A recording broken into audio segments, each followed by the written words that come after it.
ታሪክ ልንገራችሁ። አንድ ሰው በጣም እድለኛ በጣም ውብ አማላይ ትሁት ሴት ያለችው የምትስቅ እንደ ሕፃን የምትሸት እንደ ዕጣን የምትታይ ከሩቅ በርታ ክፋት ሳይሆን ማር ፊደላት ነበር የሚቀደው ካንደበቷ።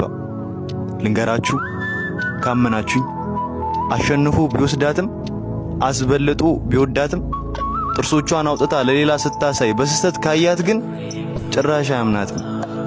ለምን? ይቀናላ። ያያት ሁሉ እንዳይወስዳት ይፈራላ። ስለዚህ አዘዛት። ሰላምታ እንዳሰጥ እጆቿን አሰራት።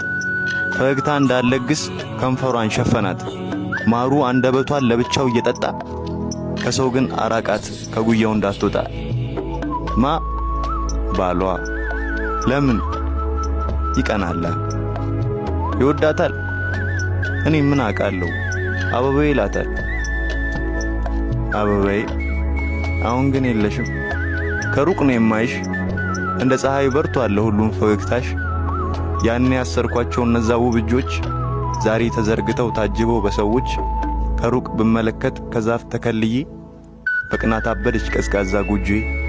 ከሰዎች አርቄ ከፀሐይ ከልዬ ያኖርኩት ጥርሶችሽ ከኔ ጋር አስገድጄ ዛሬ ከሩቅ ባየው ከዛፍ ተደብቄ አብሬሽ ስቃል ሆኖብኛል ብርቄ። ለካ እንደዚህ ነው የእውነት የሚያብርብሽ። ለካ ያን ያህል ነው የፍጥኝ ያሰርኩሽ። ዛሬ ተቀይረሽ ሌላ ሰው ሆነሻል። እኔ ግን እንዲያው ነኝ አንዳች አልተቀየርኩ። ተሳስተሽ ብመጪ መልሼ ማስርሽ፣ ስትርቂ ማፈቅር ስትቀርቢ ማንቋሽሽ። እያሰሩ ማፍቀር ፍጹም ማይሰለቸኝ፣ ሲጠናቀቅ ደራሽ አፍቃሪሽ ሞኙ ነኝ።